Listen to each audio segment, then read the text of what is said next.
Hello, great people. Welcome back to our channel. We're so excited to have you again. Former Secretary to the Government of the Federation has made a statement about the issue of Nigerian unity, which finally aligns him to what IPOB has been talking about. We are going to hear what he has to say about Nigerian unity and advice that he is giving to all the secessionists group, and we're going to be doing that in a jiffy. Meanwhile, also in another development, a cleric has spoken about what Nigeria will stand to face if the issue of Fulani herdsmen continue in the country. We are looking at these two news in a jiffy, but before we do that, if you've not subscribed to our channel, kindly hit the red subscribe button and also the bell icon so that you get notification anytime we publish our videos. Babagana Kingibe, a former secretary to the Government of the Federation, SGF, says the unity of Nigeria is negotiable. Kingibe, Nigeria's envoy to Chad and the Lake Chad Basin region, spoke on Saturday at the Sun Newspaper Award for 2020 in Lagos, according to a report. Using the relationship between couples as an example, he explained that once a party is trying to opt out of a union, he or she must consider the pros and cons of his or her choice before making a final decision. I was born in Nigeria. I was groomed in Nigeria. I believe in Nigeria. People of my generation believe in Nigeria. We have no doubt about the fact that we have no options but Nigeria. That was what he was quoted saying. How I went further to say, however, I think that a few of my colleagues believe that the unity of Nigeria is not negotiable. Of course, it is negotiable. Even the unity of a family is negotiable. Even the constitution of husband and wife is negotiable. The moment either party feels this union is no longer bearable, that he or she will rather go his or her way, you help them to sit down, consider their conditions after a careful and rational examination of the pros and cons of how to be married, that they make the decision which suits them best. It is not enough to say, I do not fare well where I am, so I am going. Kingibe said those seeking cessation from Nigeria should consider the implication of leaving and how it would affect them. He added that they should have it at the back of their minds that they would still be in Nigeria's land even if they got their own wishes. Meanwhile, in another development, a bishop of Ihiala, Diocese of the Church of Nigeria Anglican Communion, Professor Israel Okoye, has warned that the insistence of the federal government to support open grazing may lead to food shortage in Nigeria. Okoye, professor of political science in Nnamdi Azikiwe University, Akwa, before he ascended to the seat of the bishop, stated this in a presidential charge he read during the second session of the fourth synod of the Diocese of Ihiala on Saturday. The former academics who read a very lengthy charge said the controversy about open grazing in Nigeria had become an unfortunate distraction from some fundamental issues on the economy, education, justice, equity, leadership, and others that needed to be addressed. He said, although cattle rearing are key features of animal husbandry, their politicization and seeming treatment as national obligation have attracted objections and resentment. The assumption that the Constitution confer on cattle the right of movement along Nigerian roads and community is untrue. Another erroneous stand is that cattle rearing is supported by the federal government such that herders must be allowed to traverse any part of the country with their cattle as a guarantee for peace. According to him, he said armed cattle herders now migrate with their cattle to any place of their choice, occupy forests without the consent of the government in charge, to graze their cattle in people's farms where they do all manner of things.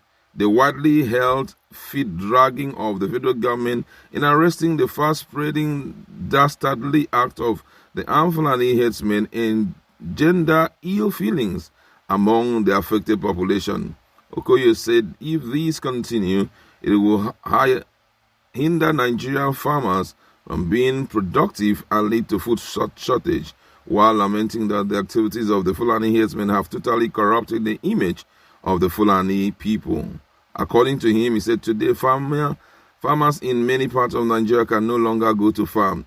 If this continues, we run the risk of food shortage in Nigeria, which may lead to starvation. He urged the federal government to quickly rise and tackle the menace, and also assured rural dwellers in all parts of the country that their safety also matters just as those of the Fulani. Okoye also charged the 17,000 governors to stick to their promise of ensuring the passage of the anti-open grazing bill, reminding them that as chief security officers of their respective state, they owe their people the duty of protecting them at all times.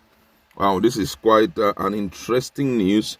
First of all, let's look at what Kingibe had to tell Nigerians, which for me it's a path towards democracy, and it's also a pointer to the fact that democracy is still playing still having a stronghold in the minds of some of our leaders. And he talked about something very striking, and that has to do with Nigerian unity. You know, one of the things that the current administration have been protecting so strongly is Nigerian unity, and that has intensified the fight against secessionists, especially Biafra and the Yoruba nation. It has made everyone to kind of live in a very tense environment where anything you mention about secession turns out to be a great sin, which the government does not want to hear. Currently, as we are talking, because of the activities of UGM and ESN and IPOB, you will notice that the Southeast have a reasonable number of military staying there. And at the same time, we are looking forward to, like 2 days from now, we're going to be hearing much from, the court in federal territory. That's talking about Abuja. We're going to be hearing about what the court has to say about Mazi Nnamdi Kanu, who is the lead person for IPOB, one of the secessionist group in Nigeria.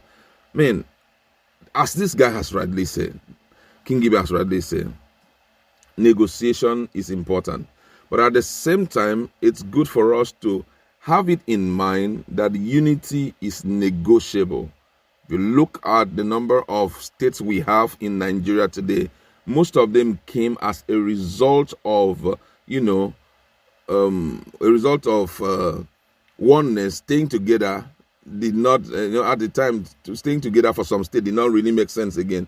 They say we are old enough, we are grown, and we want to take a walk. For example, if you look at some of the states in the southeast, you will notice that a lot of them took a walk from their other state because of what? They felt that it was more beneficial for them to be alone than to still stay intertwined with the other group. The same Akwa Ibom Cross River State, we have, they were together, they left, and Akwa Ibom today is celebrating and happy that they left. So which means unity is negotiable. On the basis of that, it's negotiable. But just as he had rightly said, it's good for those who are intending to take a walk out of Nigeria to sit back and begin to take into consideration the consequences of leaving the country. And I believe for as long as they have been agitating to be all alone, they may have considered the pros and the cons of staying together, and what they intend to, or what they will be missing if they take a walk out from Nigeria. And I believe that possibly they may have had some talks with themselves and have agreed that we can do it better if we take a walk from the country. So for me, it's something that the government needs to take into consideration, and if they take into consideration, it will be provable with some of the demands that these IPOB guys have been rolling out, Yoruba, guys have been rolling out.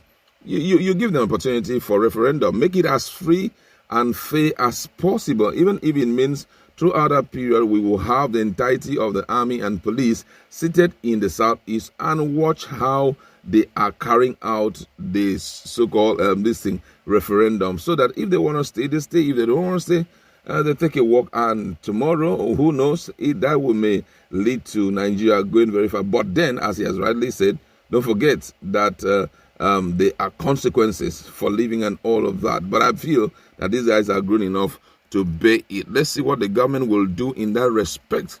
Now, I'm still talking about some other issues like that of Fulani headsmen.